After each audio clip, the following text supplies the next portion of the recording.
Hey everybody, welcome to Bestie Book Reviews. I'm here with my bestie Mandy. And I'm here with my bestie, Jessica. That's me. So today's video is because we're going to do books to help get you out of a reading slump. Part of this is because you guys have been telling us that you're all in reading slumps. So let's see what we can do about that.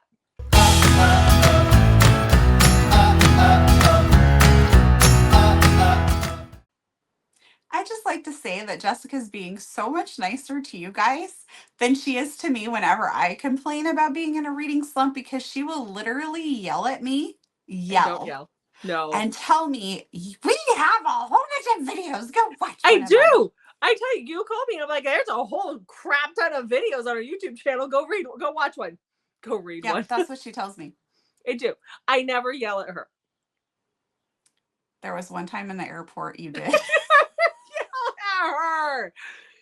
She's full of it. Anyhow, you guys Something like, put those effing spreadsheets away. Did not say that. Your spreadsheets save our lives a lot of the time. So nope, didn't say that. Okay. I know, I'm just messing with you. Yeah, I know. All right, so I think you and I both approached this a little bit differently in how we chose our books. We did. We'll probably, I think we did, didn't we? I don't know. Maybe not. We'll see when we start talking about them. What made us choose them? Okay. Okay. I think you're getting confused again with the trope video. No, I'm not. Oh, okay. No, I just, okay. I mean, yeah. Okay, so let's talk about some of these books. But first, before we talk about these books, make sure you hit that subscribe button, because you don't want to miss out on all the fun and all the books. So hit that subscribe button. We're also doing giveaways. So we have 2 going on right now. When we hit 3,000, we're giving away the coveted cover books that you see there. So you want to make sure you have hit that subscribe button. And when we get to 3,000, we'll talk more about how you can be one of the winners for that. And then we also are doing a convincing us to read your favorite books. And so that information's down in the description down there, and you can fill out that Google form and be entered to win a $10 Amazon gift card that, of course, you can use on books. And if you already have $10, then that probably means you have like $20 or $30 more that you should just spend. So it's like free book money. I don't know. Isn't that how that works? I think so. Yeah. I don't know. Or you could be really, really well controlled and have shelf control and only spend the $10. But that would not happen for me. Like, if I got a $10 Amazon gift card, Anyway, I digress. We're doing giveaways. Hit the subscribe button. Comment below. Tell us if any of these books help you get out of a reading slump. If they don't work for you, like Jessica said, we have a lot of videos, so you can go pick a trope. Just search that on our channel and pick the trope that you're wanting to. Or you can also go look at our top 20 books, our top 20, 25, or no, we haven't done 25 of 25 yet. Top 24 of 24 and top 23 of 23 as well. So those would be some great places to start as well. And our top books of all time. We have 2 videos with that too. That's why I said the top 20. Oh, I didn't hear that part. I just heard you say the 24 of 24. I swear I started with the top 20. You might have, and I might have just missed it. I don't know. It's all good. We have a lot of videos, people. We do. Hopefully they will help you if this one doesn't. And maybe this will just spark some books that you want to read, because I picked 4 of my books are books that I actually read before we even started our channel. So I may have talked about them once or twice, but probably not as much. And so, let's dive in. Okay, let's do this. Before the people are in more of a reading slump, because I can't shut up. Oh my gosh, you've rubbed off on me. Oh man, it only took almost 30 years. Okay, so how did you choose your books? Like, how did you choose these ones? I just thought of good books that I haven't talked a lot about in recent time, I felt, or books that were just very... they're all very different in different ways. So not really like palate cleansers. They're like the, oh my gosh. Yeah.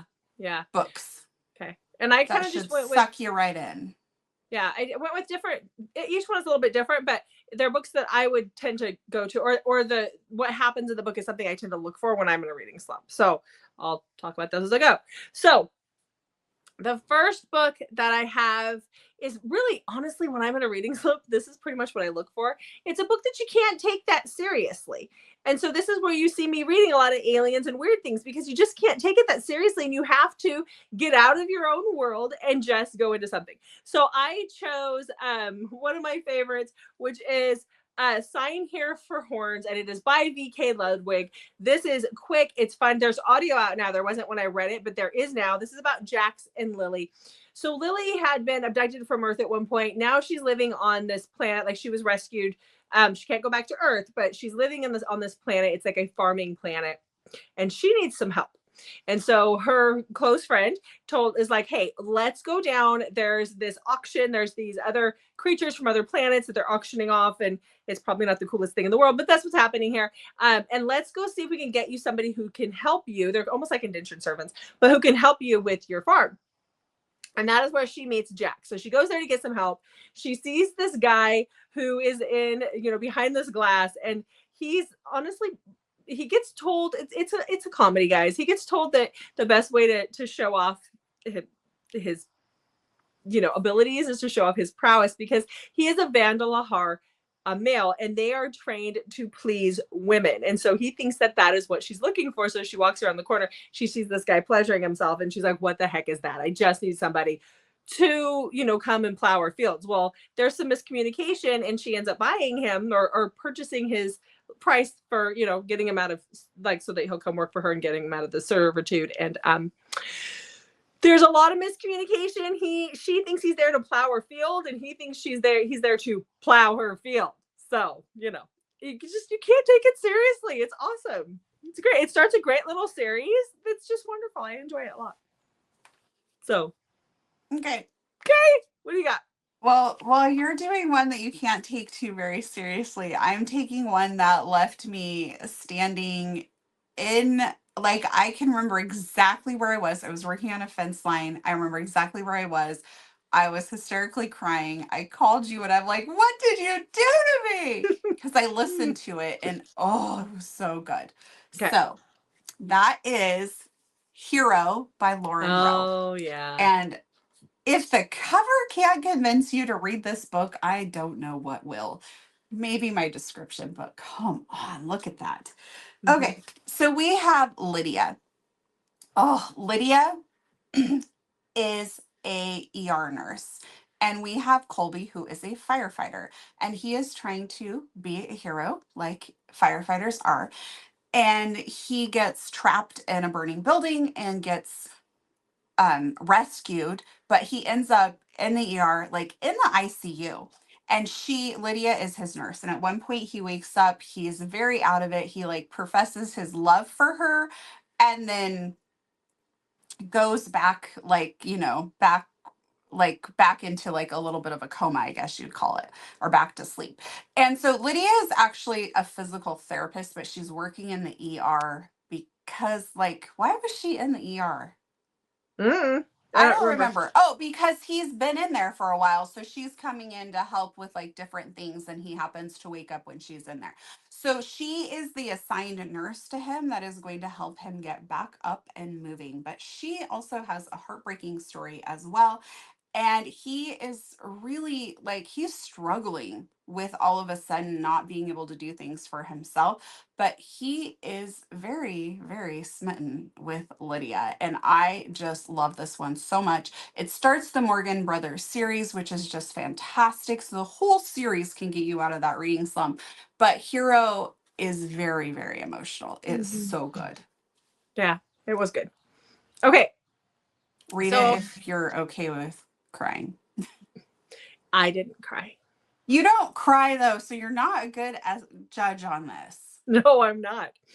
Okay, so the next book that I have it's a very fast-paced book, and that's something that I look for when I'm in a reading slump. I need something that's gonna suck me in, and I'm not gonna want to put it down, and it's gonna have to hold my attention to get me going back on a book. And so I've talked about this one. We've talked about it a few times because it is one of my favorite books of all time, or favorite trilogies of all time. And that is The Third Storm. We haven't talked about it for a while. So we're going to talk about this. Liz Hamilton is amazing at throwing you into a book and it being very just fast paced the whole time. And it's, I love it. I loved it so much. Okay. So this is about Rowan and Sam. So Rowan so this is a post-apocalyptic.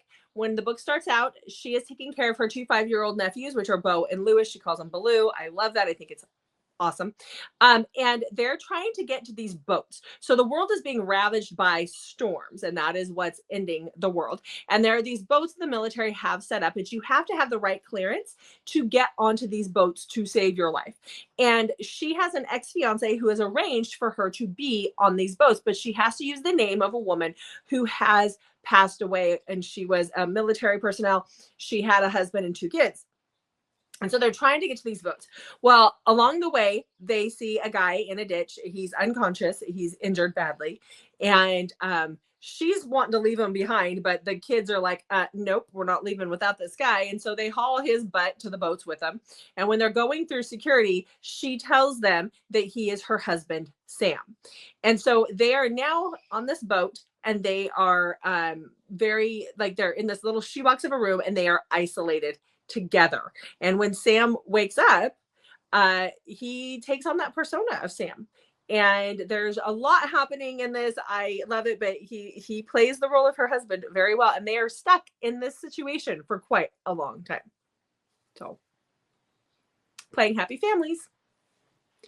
Yeah. I loved it. Okay. So I love a good age gap that is taboo. Like 5 years older and they're in their 30s is not an age gap, in my opinion. Just my humble little That's opinion. just date night. I like the age gap taboo feels. Yes. And so I told Jessica, I'm like, well, I could do like a reading slump video that was just full of that, which you probably don't want to see. So I'm only going to do one of those. And that is The Other Brother by Daisy Jane. This is a hidden gem, I feel, in the age gap taboo realm trope.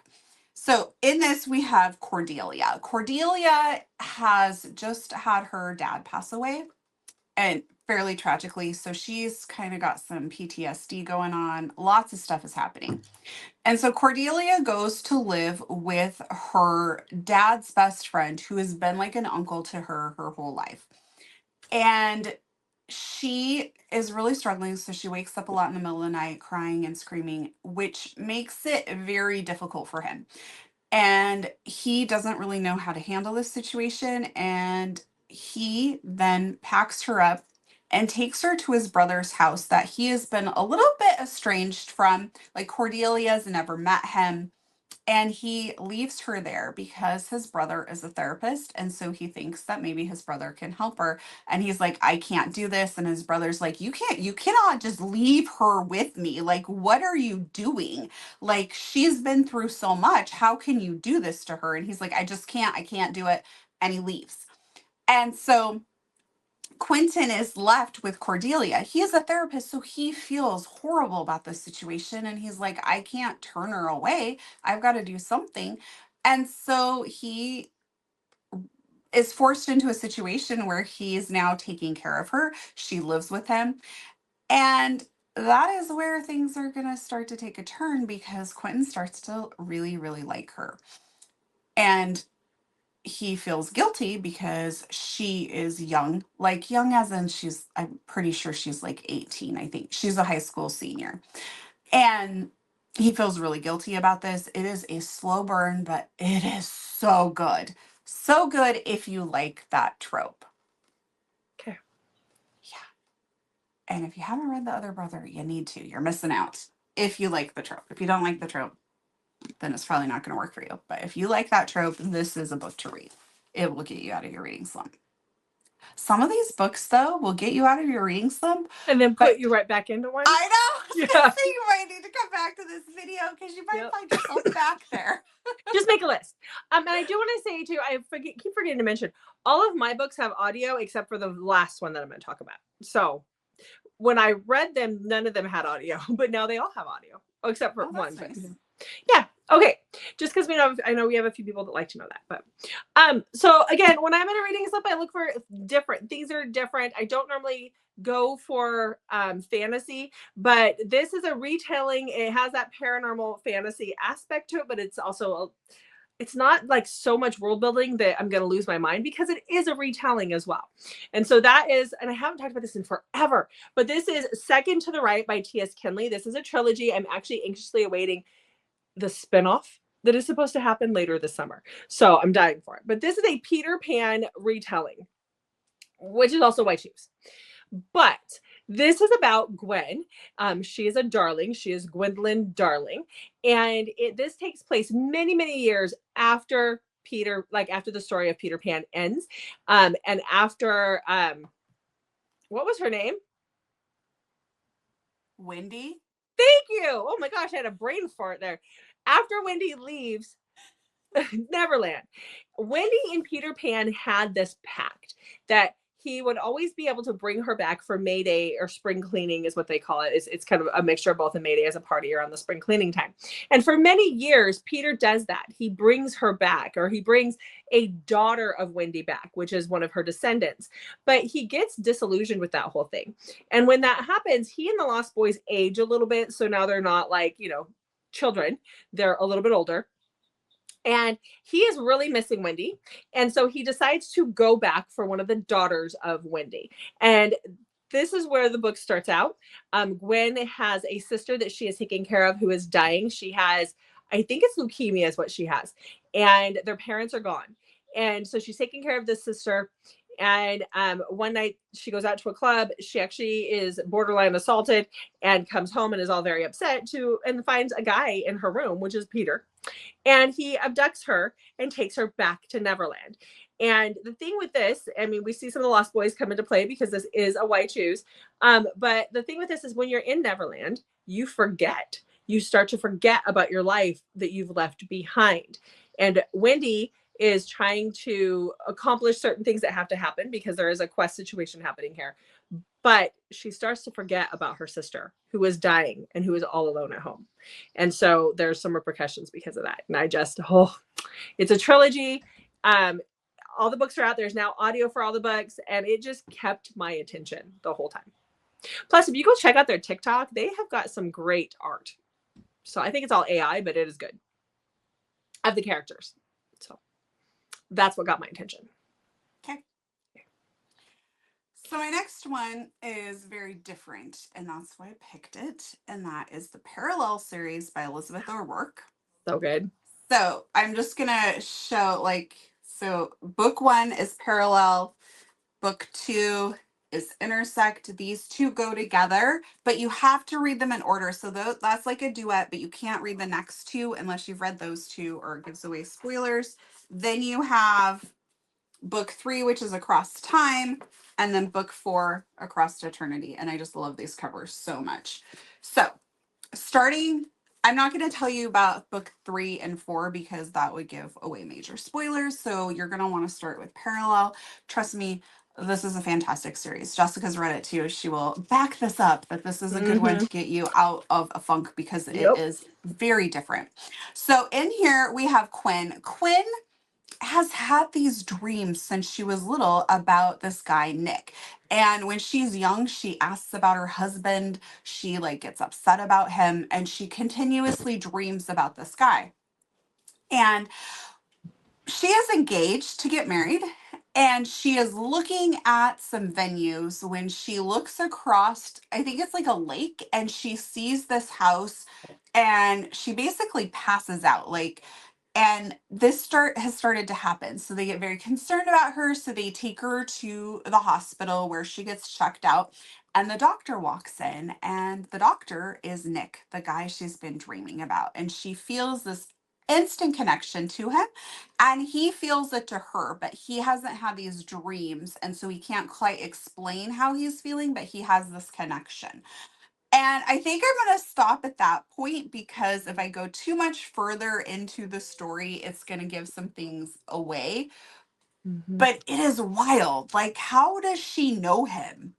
And this connection they feel to each other. It is such an intense ride and is really good. So you will totally forget that you've been in a book slump. Yep. And the audio is amazing for all 4.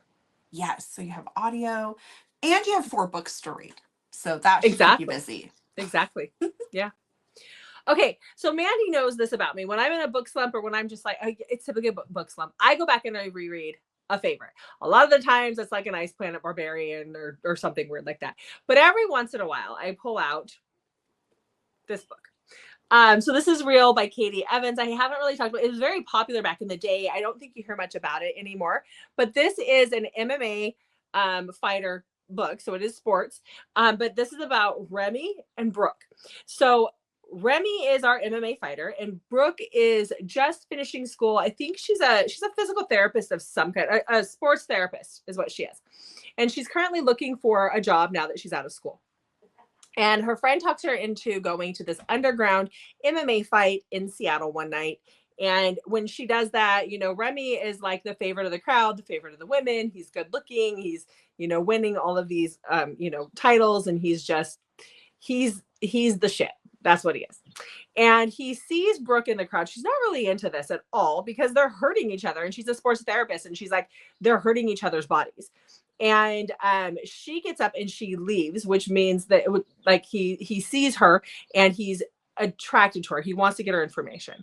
And so he knocks out the guy he's fighting. He jumps over jumps out of the cage and he runs to go to grab her before she leaves and introduce himself. And that's where he gets her name. And then a few days later, these guys show up on her porch and they want to offer her a job as the sports therapist for Remy. And so this is the journey that they go on. I love this one a lot. There's a lot of mental health aspects in this one. But we also see they listen to each other's music. And a lot of the stuff that they listen to is like the Goo Goo Dolls and things that Mandy and I would have listened to back in high school. And so there's a lot of nostalgia in that as well. But this is a duet. And then there's another book that comes after this that tells things from Remy's point of view. I have not read that one because just the first two are enough for me, but I do believe it sets up quite the series. But I love their story. It's something I can get back into over and over and over again. So, there's just certain books that I can reread and it just helps. Okay, what's your next book? Okay. My next one is one that, depending on where some people have been mean to it, I love it. It's very different. It does not have a traditional Hia, just to be forewarned. But I feel like sometimes those are the types of books that can really get you out of a book slump, is when they're a little more unpredictable. And put you right back into one. Jessica. Hey, I know what you're talking about. What book? Actually, is it the one in Seattle? Is it the one? What? The pen pal? Yes. Yeah. What's her name? Do you know? No. Okay. It's been too long. I've never reread it, but yeah. Okay. Yeah. So that's Pen Pal by J.T. Geisinger. And in this, we have Kayla. And her husband has just passed away. And she's just getting home from him being buried. And she receives this letter that's postmarked from the state penitentiary. And it says, "I'll wait forever if I have to." And then it's signed by Dante. And she's like, "I'm so confused. Like, you have the wrong person." And she writes to him and says, "Sorry, wrong person." And he's like, "Nope, I'm waiting for you. You're the right person." And she's like, "No." And this continues on. And I don't know what else to say. Like, I don't want to give anything away. So should I just end it there? Yeah, it's just really hard. And yeah. I know a lot of people get mad at the ending, but it's just because it's a non-traditional HEA doesn't mean that it's not an HEA. And it sucks you in from the beginning because you're just trying to figure out what the heck is going on. Yes. Yeah, it really does. Yeah. It really sucks you in. I loved that it was different. And I will say, I feel like because you and I both read a lot, that maybe those non-traditional HEAs or HEAs, because that makes way more sense, don't impact us as much because we're getting so much. So when we get that, we're like, oh my God, that's so refreshing, so different. Like, I love that. Like how I felt about Pen Pal, how you felt about Pen Pal. Where other people who maybe like they're reading one book this year and that's the book they read and they're like, what the Yeah, exactly. I can kind of understand that. So just know it's different, but if that sometimes is what you need when you're in that reading slump, and I loved it. So even if Yeah. you're not in a reading slump and you can go in with an open mind, like read it. It's phenomenal. Yeah. I do think too, one thing that keeps us out of reading slumps is a book might be amazing. Like I had like what 3 5-star reads this last week, but I immediately jump into the next book. I don't sit and think about the book because if you do that, that's going to put you into the reading slump. So I think when you're jumping into another book or at least doing a reread of something, that helps. So just going to put that out there. All right. So the next book is a little bit of a combination of all the stuff. It's weird. It's one I like to reread. And I thought we were done. no, we saw one more. Well, you have one more, don't you? Oopsies. Anyhow, it's just different from what you can find out there. Plus, it's not very long, and I think sometimes finding a shorter book helps. And so I have Row by Dylan Page. I love this one. It has the non-communication trope where they can't communicate. It's like a whole thing. So this takes place in 1973. Kate is with some girls from college and she writes a letter to her parents letting them know that she's going on this kayaking trip. And then they're going to be in this state forest. And it's just recently been opened and they're going to go and they're going to do this kayaking trip. It's like 4 of these girls. And so she and the girls are on the river when some horrible decisions are made and they get separated and things happen. When she her kayak gets destroyed and she is wandering the woods at night and she is discovered by Roe and his family. Now, this state park has been closed down for many, many years. And so what is discovered is the fact that there's like cave people living here. And that is what Roe is. They can't communicate.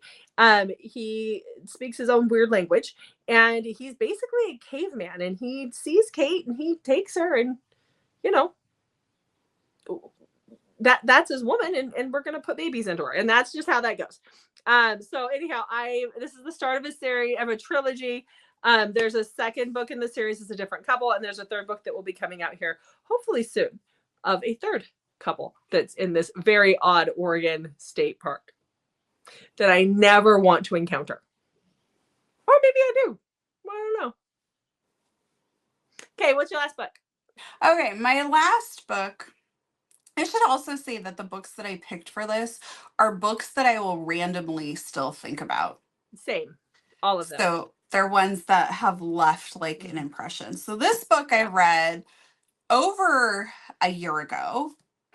And I think I told you I wasn't using books in my top 20 of 20, top 24 of 24. And this would have been in there, I think. Okay. Yeah. Sorry. But it belongs there. Is that okay? Yeah. Okay. I just realized that because all the other ones were from before we even started our channel. Yeah. That is the Mindfuck series by S.T. Abbey. Of course. What do you mean, of course? Oh, no, it's a great book. Of course it would make your list. Yes, I loved it. It was awesome. That sounded very condescending. Oh, sorry. I didn't mean it to be condescending. It's like if I would have pulled out a Carrie Ann Cole book, of course. Or if it would have been No, I meant like, of course it should have been on your list. Yes. Okay. Oh okay. So in this, this is a bigger, this is the bind up of all the books, but you can get them separate, but you read them in order. Like the story is not complete until you've read them all. That's what I'm trying to say. So we have Lana, and Lana is getting some revenge, and she is a serial killer, and she has the cover has some significant meaning. I'll say that. And she is working on this. And Logan is an FBI agent. And guess what his job is? His job is to find serial killers. And he is currently working on finding Lana specifically when they meet each other. And she knows who he is, but he has no clue who she is. And before you know it, they are tangled up together. in more ways than one. And she is still working on her plan. And so, how does that work? How does that work when she is this criminal that he is trying to find? Like, she is not, like, to society standards, she is not a good person. And he is trying to be a very good person and follow the law and do everything he's supposed to. And so, how is this going to even possibly work? So, talk about a very complicated love story. Yeah, And but it's also like sometimes, edge of your seat the whole time too. There's a yes. lot And happening. sometimes I think you have to like have that. Wait, how is this possibly going to work out? Because in a lot of the books that we read, you know that like eventually they're going to end up together, and you can see that how it's going to somehow work out, whether it's path A or B or C or whatever, you know they're going to get there. But in this book, it's like, wait, I don't know how. And Yeah. just when you start to think you kind of understand stuff, something else happens. And even though it's a big book, it is very fast paced through the Yes. whole thing. Yeah. And now there's audio for it. When I first read it, there wasn't audio, Ooh. but there is audio for it. It came out, I mean, before you read it came out a while ago, but it's there now. So I read each book. I yeah, loved I did it. too. I did too. So yeah, it was So great. I don't know about the audio. Yeah, there is audio, because I think when I first started reading it, like books 1 and 2 had audio, and I was like, well, that it's only the first 2, so I might as well just read them. Mhm. And then they all came out since. So yeah. That's a lot of credits if there's not like a Yeah, and I don't know. I haven't looked. So. bundle on those. Yeah. Yeah. There might be. Isn't it 6 books? Something 5 or 6. Yeah. Yeah. So Anyway. all right, guys. Well, hopefully one of these books or multiples of these books will get you out of those reading slumps you're all telling us you're in. Yes. Mm-hmm. Yep. All right. Okay. Well, and if that doesn't do the trick, make sure you check back for other videos from us. And even if it does do the trick, please come back. We'd love to Please. have you. So Mhm. check back on Mondays, Thursdays, and Saturdays for new videos from us. And hit that notification button because we do have videos that drop frequently on Wednesdays. Yes, we do. We just don't want to commit to them. So, all right, guys. Thanks for watching. We'll see you in the next video.